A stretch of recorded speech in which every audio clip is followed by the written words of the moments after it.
Olá pessoal, a paz do Senhor.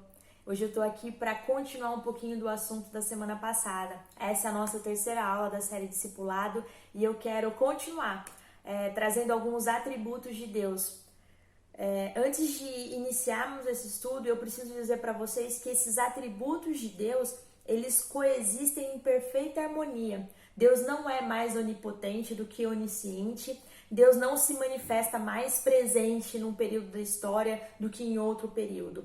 Ele é perfeito em si, em tudo que ele faz. Ele é belo, ele é bom e ele é bendito. O nosso Deus, ele é a verdade absoluta, ele é pleno em si. E ele não tem nenhuma necessidade de qualquer outra qualidade. Ele é o somatório de todas as qualidades desejáveis.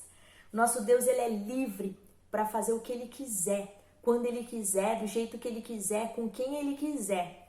Porque ele é Deus, porque ele é o Criador. E quem somos nós, criaturas, para questionar a sabedoria dele, o amor dele, a justiça dele, a bondade dele. O nosso Deus, ele é justo, perfeitamente correto em tudo. E a Bíblia diz que nós somos, a nossa justiça é como um trapo imundo perante a justiça do nosso Deus.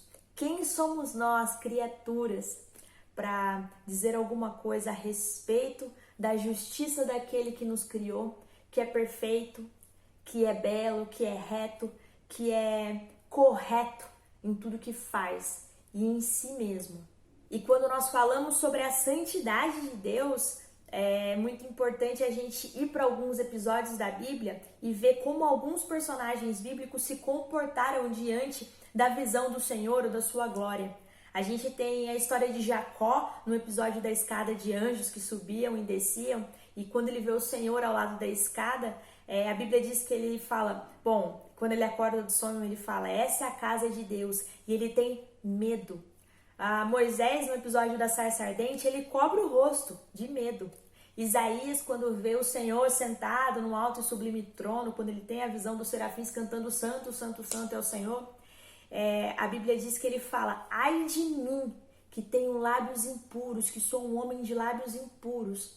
Ezequiel, diante da visão da glória de Deus, ele coloca o seu rosto no chão.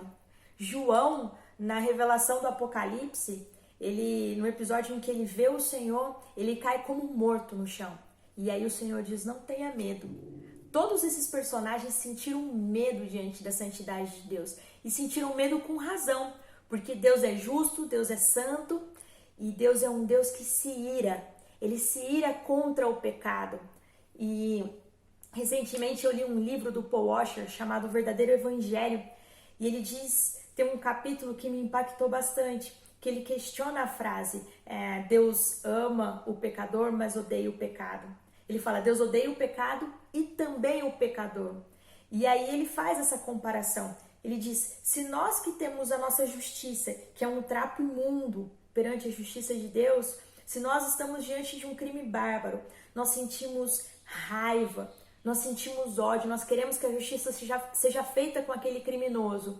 Quanto mais Deus, porque ele olharia por toda a corrupção da humanidade, por tudo que se faz de mal aqui na terra e morreria de amores pelo ser humano. Não, ele se ira contra o pecado, ele também se ira contra nós pecadores. Mas se ele é justiça, por que então que nós não somos consumidos? E esse autor ele explica o seguinte, porque toda a ira de Deus recaiu sobre o Filho dele, Jesus. Quando Cristo ora, antes de enfrentar a morte de cruz, ele fala, Pai, afasta de mim esse cálice, mas que não seja feita a minha vontade e sim a sua. Paul Washer fala que o cálice que Cristo pede para afastar não é simplesmente o medo de enfrentar a cruz, mas o cálice da ira de Deus. Cristo sabia que sobre ele recairia toda a ira de Deus por todo o pecado da humanidade. E isso é aterrorizante, ao ponto de fazê-lo suar sangue. E nós precisamos olhar para esse episódio e entender que nesse momento em que Deus demonstra a sua justiça e a sua santidade, ele também manifesta todo o seu amor pela humanidade, ao ponto de entregar o seu único filho, ao ponto de explicar o seu amor dando o seu único filho para morrer e ser expiação pelo nosso pecado, ou seja, para pagar o preço de todo o nosso pecado. Deus, além de tudo isso, é amor. E é o amor perfeito, é o amor que não muda, que não falha e que não acaba. A Bíblia ela fala que nenhuma condenação há para aqueles que estão em Cristo Jesus. E é por isso que nós não devemos temer a ira de Deus, porque a ira de Deus já recaiu sobre Jesus. Mas diante desse amor, nós precisamos nos constranger e tentar responder com as nossas vidas, tentar viver de forma que agrade a Deus e que faça jus a todo o amor demonstrado na cruz, todo o sangue de Cristo derramado. A Bíblia não nos diz, mas há uma frase que fala o seguinte, que o sacrifício de Jesus, todo o sangue que Cristo derramou na cruz, é suficiente para pagar o pecado do mundo inteiro, mas só é eficiente para pagar o pecado daquele que crê em Cristo Jesus. Então, eu queria te lembrar que esse amor de Deus, como diz, está escrito lá em Romanos, ele é perfeito e ele é completo nas nossas vidas. E não há nada nesse mundo que possa nos separar do amor de Deus. Não há morte, não há vida, não há anjos, não há demônios, não há qualquer outro poder, não há altura, profundidade ou qualquer outra coisa na criação que possa nos separar do amor de Deus, que possa impedir Deus de nos amar. E para essa semana eu trouxe uma série de versículos bíblicos para vocês meditarem a respeito desses atributos de Deus, conhecerem melhor a Deus. E eu quero desafiar vocês a fazerem isso em resposta ao amor de Deus. Em João 10 diz que as ovelhas ouvem a voz do seu pastor, elas a conhecem e a seguem. E esse pastor dá a vida eterna, e elas não perecerão, e ninguém poderá arrancá-las da mão do seu pastor.